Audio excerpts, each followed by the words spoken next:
Welcome back to the channel, guys. Today I'm going to take care of the second half of what I did last week, but I'm going to bring you guys along just to kind of expose you to the product. Most of you may be aware of this. I wasn't super involved in what these products were.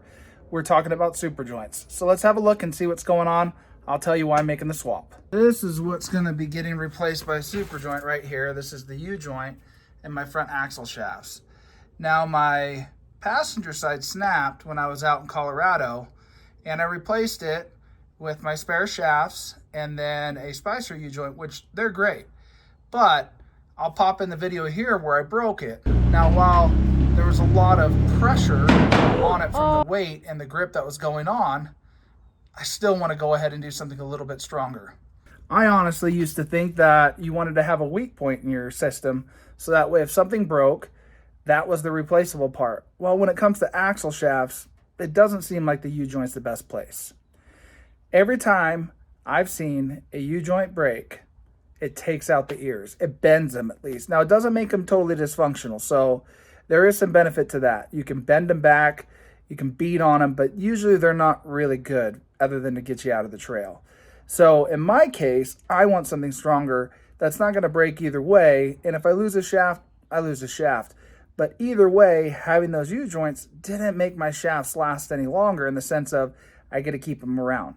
Now, while my shafts are warranted, maybe yours aren't. And I don't want to keep warranting them. I want to go ahead and stay out on the trails. I currently am only running DOT tires that are a 40-inch. They're not super aggressive. These are the Baja Boss on there. But I've loved these tires. They've been great. There's two things that I've changed that are going to put a lot of extra stress, which is why I need to go ahead and consider this. First thing, 42 inches. I'm going to 42 inches off of 40. The second thing is I'm going to stickies off of a DOT. Both of those things will cause more stress on my axle shafts individually, but putting them together, there's going to be a lot more buying potential there. So I want to go ahead and strengthen those up. I have a trip out to California that I'm planning on, and I don't want to miss any of that drive based upon having any issues down the road.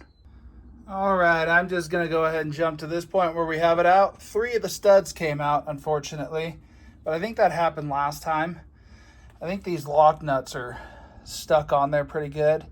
So usually I just last time I just bolted them in tight as is, and that worked out just fine. So here's the driver's side, which is the shorter shaft. That's already been pulled out. Now, I'm assuming it's going to leak some out of there, but quite a bit of it leaked out on the passenger side when I pulled the other shaft. That could be the inner seal, or it could simply be the fact of how full it is compared to where it's sitting. But here's the U-joint that we're going to go ahead and press out. I bought a U-joint press a while ago, and it was for this specific purpose.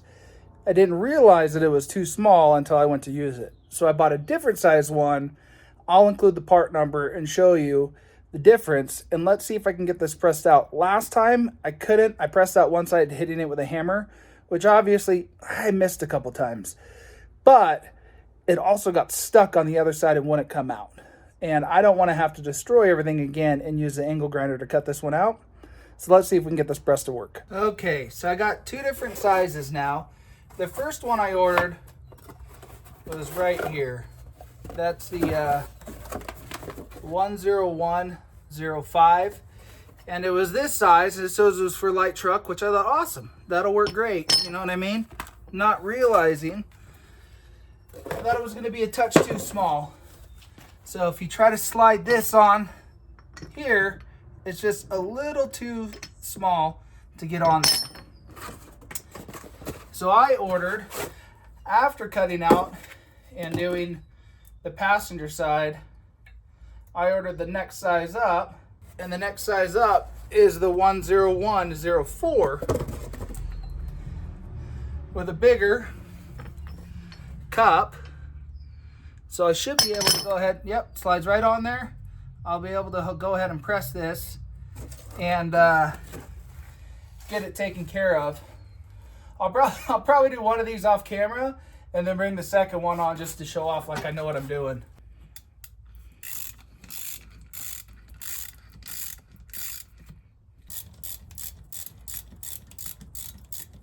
I decided not to show you me pulling this out because it was a crap show. It was awful.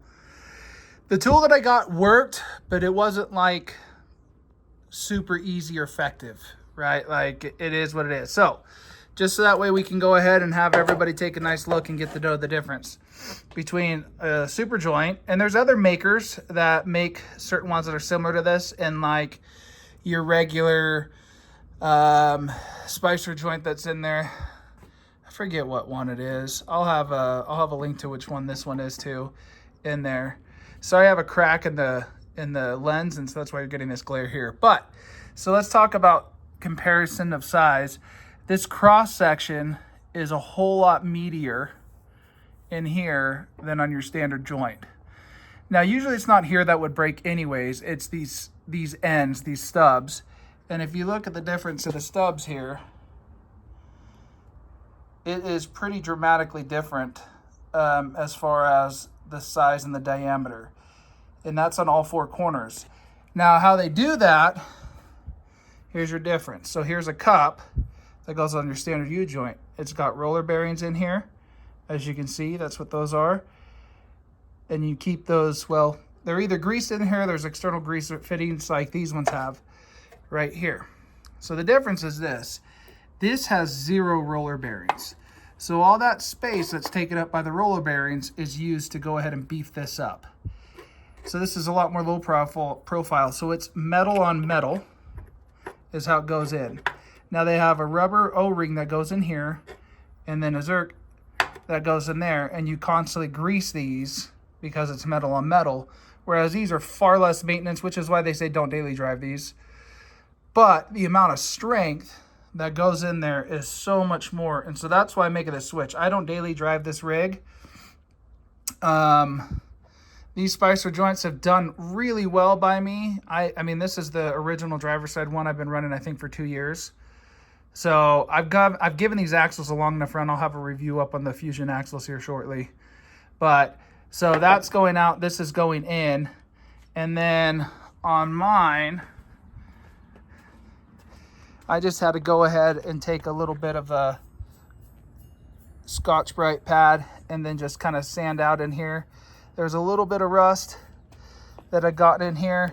And when you do the super joints, especially on a used one, they want you to go ahead and like sand down. This I'll have to smooth out just a touch because when I was pressing out a cap, it got caught on that lip. So I'll smooth that out. You just go in here, make sure everything's smooth. I'm just going to use a little battery powered Dremel to go and tidy that up. And then I'll get to going ahead and putting these in here. And you could follow along and kind of see how fun it is. You have your 4 caps. It comes pre-treated with like preserving oil in here, which I rinsed out with some brake clean. And I'm just wiping out the muck because it is very tight tolerance. And I didn't originally come with the grease gun and stuff, so I messaged him. I bought mine on Amazon, and it just came with Bostic Never Seize, which you read on some of the comments. It's just an anti-seize, regular grade anti-seize. And one of these guns, I think if you get it straight from Yukon, oftentimes they have it relabeled and it's gold, I think. But I'm gonna go ahead and get this thrown in here as far as I did it last time. And these are chromoly too, by the way, so they're even harder metal. These are supposed to be softer, so this is going to wear first is the story. Now, I've heard of these wearing oblong, and then this ruins the whole internal. These are the replaceable part that you do, and these are like $150 versus 500 or so, or up to 1,000 depending on where you're buying this. We'll start filling in these right here. There's just a little bottom in the bottom of that. Do all 4 corners, lube up the inside of this with some anti-seize, put it in the rubber lip, and we'll go to there. Okay, we got this loaded up, and I pre-filled these holes in here. A lot of people, I shouldn't say a lot of people, I've had friends that have said that they don't like these ones, these little handguns, they're junk. It actually was very convenient to do it in there, and there's not as much pressure. I have a full-blown one that I use that's full of copper anti-seize that I used on the passenger side. I think for a fun experiment for a little bit for a season, I'll probably just run copper on the passenger side and this on the driver's side and see how they hold up. I do have some marine grade anti-seize right here, because I don't want to go ahead and rub it around in there with my finger. I'm going to go ahead and just take the brush. This is the stuff that I use when I'm doing my bead locks, and give it a nice coat in here. The marine grade stuff's a lot more expensive than if you buy that Seize All or whatever it is that came with it. But that tube was super nice to squeeze it in there. I filled my other copper one up with one of these, and just scooping it's just such a pain. And then your set will come with 4, at least mine did, of these new clamps, 4 of these O-rings, and these O-rings are the seal that goes into the little lip that's in these cups. So just a little taparooski. Got my little hammer here. So the instructions will tell you to have these ends facing down, which are just going into the end here so it slides in better. And then what I've noticed is you see how they have this cut groove here? Whatever side is down, put in the cut groove first to help you get in. And you have to put your snap ring on here first. It makes it harder to get it in with these snap rings on. So just so you're aware, that's why I have to use the hammer just a touch. And then the side with that groove, let's have you hang off a little bit. Goes on first. See how it catches just a tiny little bit?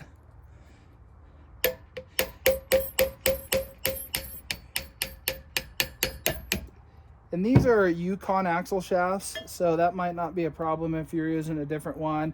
And these are 60s. And so all I'm gonna do is just slide this puppy on in here a little bit.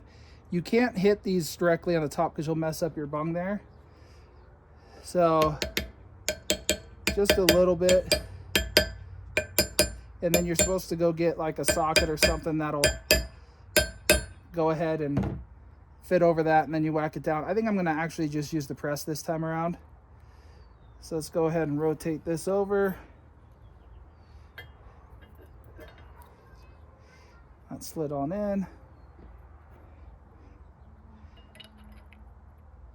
Grab this one. Give it a couple baby starting taps.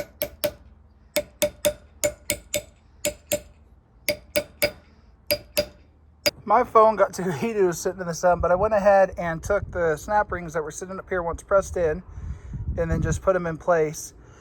If you use the press, it's a lot better getting it in and together. And then obviously I had to beat up on the last one to get it out. You probably didn't see it on social media. But anyways, on my passenger side, I beat up on it. So now it's time to go ahead and get the stub on this thing and get that rolling. So we need to set these babies on here first. And then this side has the hoop in it. So I'm going to bend this a little bit further that way.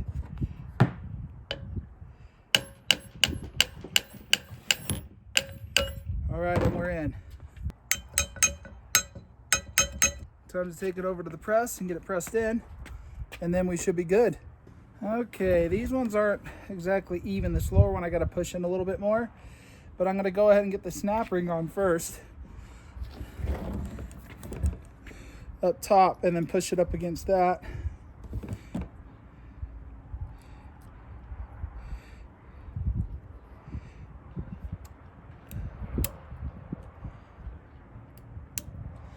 All right, that one's in. Let's not be subtle. Probably not hitting that well because it's on plastic, but I don't need it to move much.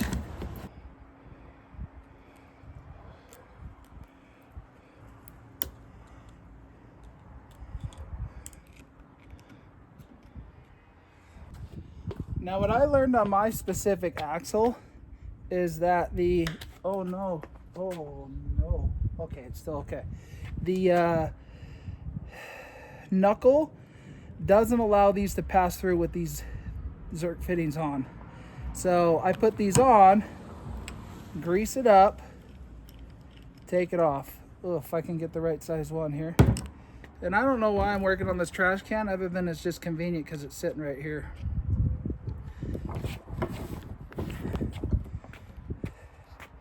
Probably also because I was throwing some stuff in the garbage and spraying it off with brake clean into the garbage can.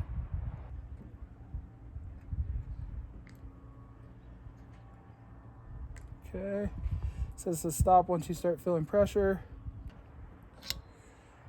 And then you shouldn't have to go ahead and pull these to grease it up really much. Just turn your wheel. Should be able to access it. I'm interested to see, because I have a flex hose on the end of the copper one. And then obviously I'm giving this a whirl for this side. So that's what came with it.